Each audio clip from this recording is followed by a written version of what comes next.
What's going on, everybody? Welcome back to another episode of the Eye Test, where we simplify your process as a fantasy football manager. Today's episode is 3 players that are must drafts for your fantasy team. We're getting super close to your fantasy draft. We are 29 days away. We cannot wait, and we have our guys. Can we all agree on that? I think so. Yes, we do. Mine's a little bit of a surprise, though. I think both of yours is kind of like not obvious, but notable guys. Notable guys. Yes, for sure. We're going to be going over these 3 people. Go ahead and comment who your guy is that is a must draft, the guy that you may even reach on, per se, so that no one else takes him.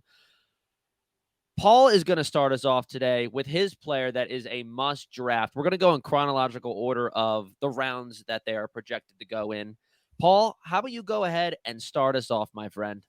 Yes. So if you look at the screen, my little subtitle, I'm a diehard Ravens fan, and I hate that I love Najee Harris this year. And I wouldn't go on and say that make him your first round pick or draft him in even the mid second, but where his ADP is absolutely perfect for, I believe, his value. So right now he's got an ADP of 31, which puts him around the middle of the third round. Yeah, around the middle of the third round. And so he's a workhorse back that are becoming rarer and rarer as time goes on in this league. And he battled a lot of injuries last year, but he still finished as the RB14 in PPR, which is probably about where he is right now with his ADP. And I think that he can improve upon that. I think that he can be better than that. I think he does have the upside of an RB1 if he stays healthy. The Steelers improved their offensive line. Kenny Pickett gets another year in the system, along with Deontay Johnson, George Pickens, and God, I hate I'm going to say this, but Allen Robinson is there too to at least offer some veteran leadership on the sideline. I don't know. That's it. That's all he's doing. Yeah. But Dude, he's working out of the slot this year. Yeah, so we'll see how that goes. But the big thing for Najee here is the Steelers improved their offensive line. We're presuming that he's coming back healthy from that Liz Frank injury. That can be a very lingering issue that he played with the entirety of last year, and he did pick up steam in the back half of the season. So with that being said, I think this is an absolute perfect value for Najee here. I think you have the upside, but this is finally a workhorse back being taken where I believe he should be. And if he's available for you at his ADP, that should be the easiest draft you slam for your fantasy football league. Yeah, and for people who are aiming for a no running back strategy, if you can get 2 stud wide receivers in the first 2 rounds, and maybe you want to audible that strategy and just go a little bit earlier on the running backs, Najee Harris is a great first running back to grab. And let's not 100%. forget, not only did they improve their offensive line, the Steelers, but they got Darnell Washington, who's projected to be more of a blocking tight end because of his, what is he, like 6'4", 250 or whatever? I mean, he's huge. He's helping on the offensive line too. That's at least what we're assuming. So I'm big on the Najee Harris move as well, Paul. Yeah, I mean, realistically, looking at that, if you're a middle round pick, your team could very well likely be a mix of Travis Kelce, Amon-Ra St. Brown, and then Najee Harris. I mean, those are some 3 really, really awesome, solid picks for you in the first 3 rounds. And I like to take the strategy of the first 4, maybe even 5 rounds. I like taking guys I know that I'm not going to be subbing out of my fantasy team. Like, those guys are going to be locked in there for the entire year. And I think Najee, even with, some of his yards per carry issues and things like that, he still has the volume of an every week running back you should start. Yeah, you want in those first 3 rounds, especially in particular, obviously, you want guaranteed volume and guaranteed production. And even though Najee Harris didn't blow people away last year like he kind of did his rookie year with Big Ben, he still, like you said, finished as the RB14 and still was, his floor was pretty much like 10 points, 10, 12 points every single week. He just didn't, really exceed that often until maybe like towards the end of the season. So now he's like, instead of you reaching on him, now he's probably valued where he should be, like you said. Yeah. So moral of the story is don't overthink it. If Najee is there and other people are passing on him because of his inconsistency, just take the smart pick in the middle third round with Najee Harris. All right. I'm going to stick in the third round too here, but this guy falls towards the end of the third round, and he is the PPR god.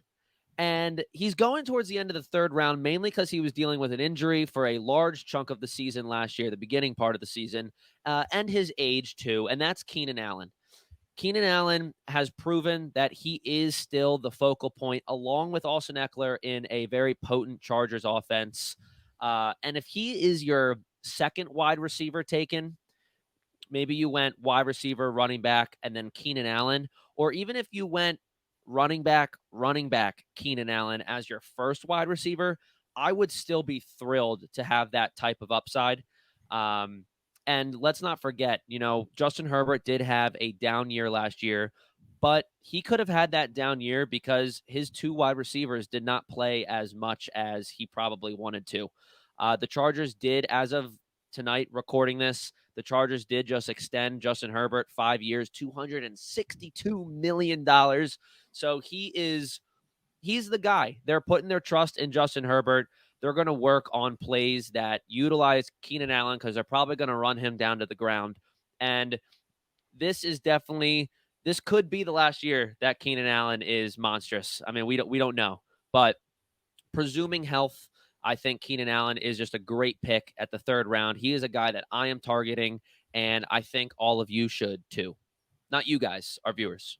I want Keenan Allan. And fun fact with that, obviously, we all know that I'm a huge fan of Keenan Allan. Whenever I have the chance, I do draft him. But I'm pretty sure he was the wide receiver 3 when he came back from injury last year. He was averaging like 20 points a game. And that's without a crazy amount of touchdown upside. So if he happens to get lucky or the ball bounces the right way for him this year and he ends up towards, closer to 10 touchdowns, you're talking about a guy that has the potential to be a top 5 wide receiver. Like, no joke. He has that type of upside in that Chargers offense with how good he is in PPR. And it's only a question of if he's going to get in the end zone a lot. Yeah, he came back from injury. He missed 10 games essentially.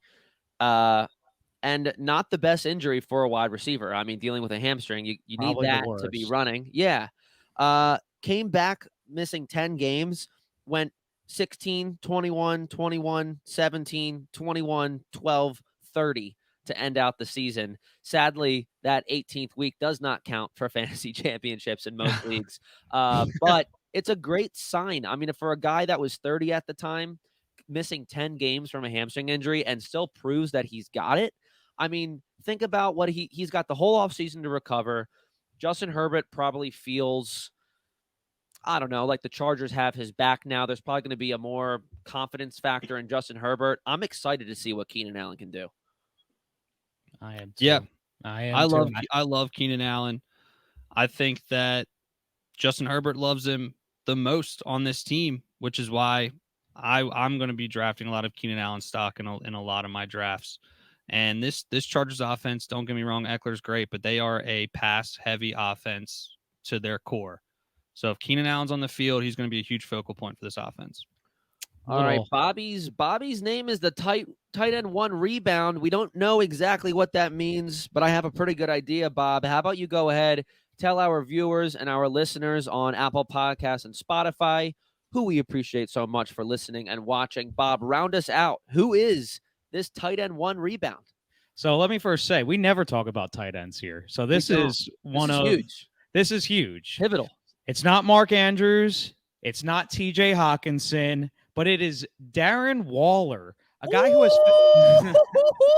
I know, Darren Waller, a guy that has actually finished his last 2 seasons that were healthy as a top 3 tight end. Now, granted, those seasons were in 2019 and in 2020, so it's been a couple years. He's been injured. Yes, we all understand that. But he's not on the Raiders anymore. He got traded to the Giants this offseason, And I don't know if anyone else has noticed, but the Giants are completely devoid of really capable, strong wide receivers. Basically, their only other person that is guaranteed passing game volume is Saquon Barkley. Jalen And Hyatt. he's a Oh. and Saquon Barkley is a running back.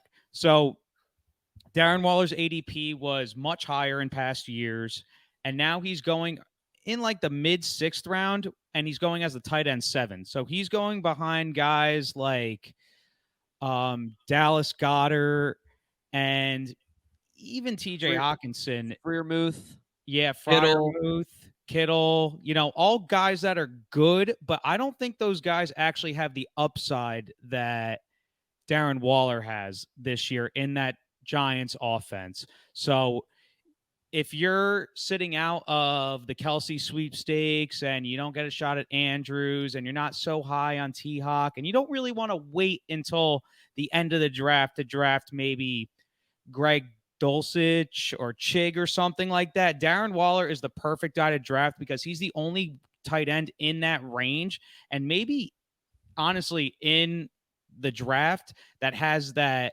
crazy upside that's been out of the top 12 the past like 2 years. I think that's a very good point, Bob.